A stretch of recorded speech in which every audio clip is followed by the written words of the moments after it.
You just saw a clip from Six, and we're honored to have Adrianna Hicks, who plays Catherine of Aragon. Yes, I do. Now, let's put this, first of all, thank you so much for joining us. We really appreciate it. And let everyone know that Six is playing at the Brooks Atkinson Theater at 256 West 47th Street. Set the play for us, because there are a whole bunch of wives involved in this with Henry the VIII, if I'm not mistaken. And 6 is the number, correct? Absolutely. There are 6 ex-wives of Henry the VIII. So you have a fabulous musical called Six the Musical, starring 6 queens that he was married to, but told through a medium of a pop concert contemporary style, kind of like a Hamilton.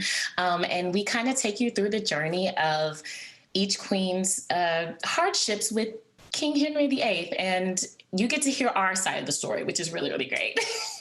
And by the way, all female cast. Yes, all female. And the music, Adrianna, the music all coming from talented women.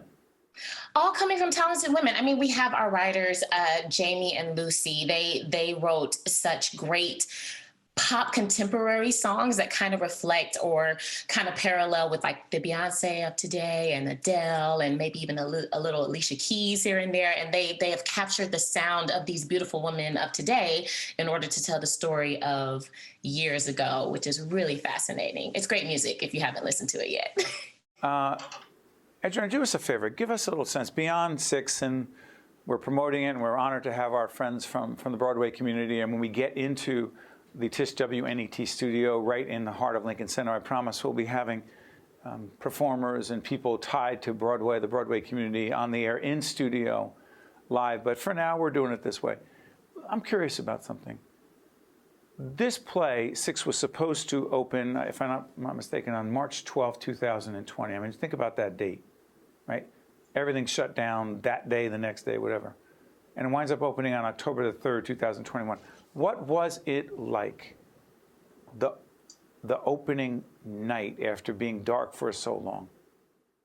Oh my goodness. So exhilarating. I mean, I wish I could find a better word to kind of describe it, because it was such a huge sense of accomplishment.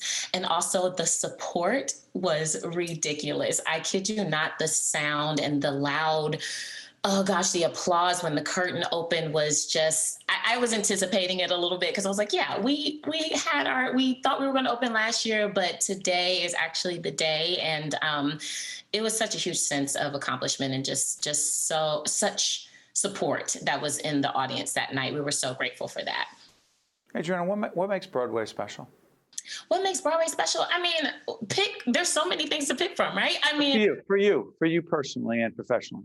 Me personally, Broadway is so special because I believe it is a place where you can be reminded of our humanity, and a place where we can storytell, so that, you know, whenever you're living in life and you're going through the motions of the ups and downs of life, I feel like theater is a place where you can come to find the expressions of what sometimes your emotions are not able to express all the time. You know, you think sometimes be in a funk and not really have articulation for it, but go to the theater and have someone story tell to touch your heart.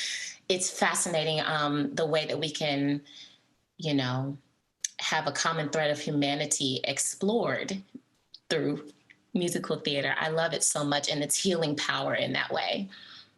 Where'd you grow up? I grew up in McKinney, Texas, actually. I was born in California, but I am a Texas girl, so. You are a Texas girl? I was born in, yeah. I didn't mean that in a negative way. Just, I'm from Jersey, you know. It sounds like, you know, I'm from Jersey. Okay, there people say Jersey girl, whatever. But one of our great producers is actually in Texas right now. Lauren, who's actually the executive producer of everything we're doing right now. She's in Texas. She's not a Texas girl, if you will, or woman. She may become one, but I know she's from here. What does it mean to be a Texas girl? I mean, for me, it's very simple, is that I grew up there. You know, I'm not necessarily like a big, like, football. You're not a Longhorn fan, are you? I'm not. Just check it. Here's the thing about it. I went to the University of Oklahoma, so that's a whole other conflict. Oh, with the Sooner thing and oh wow, that's yeah, so it's a whole other thing. So that's why when I say I'm a Texas girl, it simply means like, I was raised there and I really appreciated being raised there. Texas is its own country almost. It is what it is. Let's keep politics out of it. No, I'm joking. How about this? When did you know? I do this, I'm sure actors and artists can't stand me asking this, but I ask it anyway because I'm fascinated. When did you know that you had a gift, the gift, yeah, to be in who and what you are professionally? When did you know? Or at least the potential? Yeah, well, definitely the potential. I found that out when I saw my first musical in high school because I've always been musically inclined, always singing in church, always singing in my room. Like that would be my routine. I would come home, Steve, put on like a Disney movie and be like, I'm Princess Jasmine today, or I am a ballerina in George Balanchine's The Nutcracker with Macaulay Culkin. I was literally that girl. Or I would put on Beyonce and be like, yeah, I want to perform her today by myself until dinner. And then it wasn't until I went to high school that I found out that, oh, this is an actual profession. Musical theater is something that you could do, and it incorporated everything that I loved. So that's what I knew. What's the Michael Bublé connection? The Michael Bublé connection. He is fascinating. So it was my freshman year in high school. It was one of the first concerts that I got to do. And get this, I didn't even know who he was when I got the offer. It was quite bad. You never heard the Michael Bublé Christmas album? Never mind. We play it nonstop around here, but go ahead. I love it.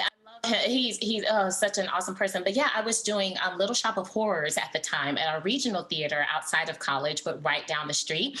And one of the drummers actually had a brother who was one of the producers on his concert. And at the time, it was rumored that he would invite locals to perform in his concert. And lo and behold, they chose me from the show. And it was a great, great experience.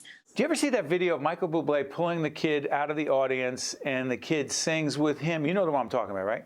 No, I haven't. Oh, stop. I haven't seen it. There's a young kid, maybe he's 15 years of age. You got me thinking about you right now. Pulls a kid out of the audience. His mom said he could sing. And Michael Bublé's like, really? And he's sitting there on the stage. Never mind. And you got to Google this. Go on YouTube. Michael Bublé, teenage, sings with kid. Trust me. It's another kid. It just strikes me how, I won't get on a soapbox, but how very well-known, successful artists can reach out, touch, connect with, and motivate others. And that kid is one thing, but you're our guest today. Adrianna Hicks, and she stars in Six. She's Catherine of Aragon, one of the 6 wives of Henry the VIII. Let's just say what happened to them is really interesting, told from a female, girl power, if you will, perspective. You honor us by joining us, and thank you to you and all of your colleagues and friends on Broadway for bringing so many joy to our lives. We look forward to seeing you live really soon. Yes, thank you, Steve. Thank you. You got it. I'm Steve Adubato. That's Adrianna Hicks in Six, and we'll see you next time. One-on-One with Steve Adubato has been a production of the Caucus Educational Corporation. Funding has been provided by Bank of America, Horizon Blue Cross Blue Shield of New Jersey, PSC&G, Holy Name, Johnson & Johnson, the New Jersey Economic Development Authority, the Russell Berry Foundation, Choose New Jersey, and by Berkeley College. Promotional support provided by Meadowlands Chamber and by NJ Biz. Data shows that many patients have avoided seeking critical health care in the wake of COVID-19 for fear of contracting the virus. Delaying medical care can have serious consequences, so you should never second guess or ignore your symptoms. At Holy Name Medical Center, we have measures in place to prevent infectious disease from spreading. We're clean, we're open, and we're safe for all your healthcare needs.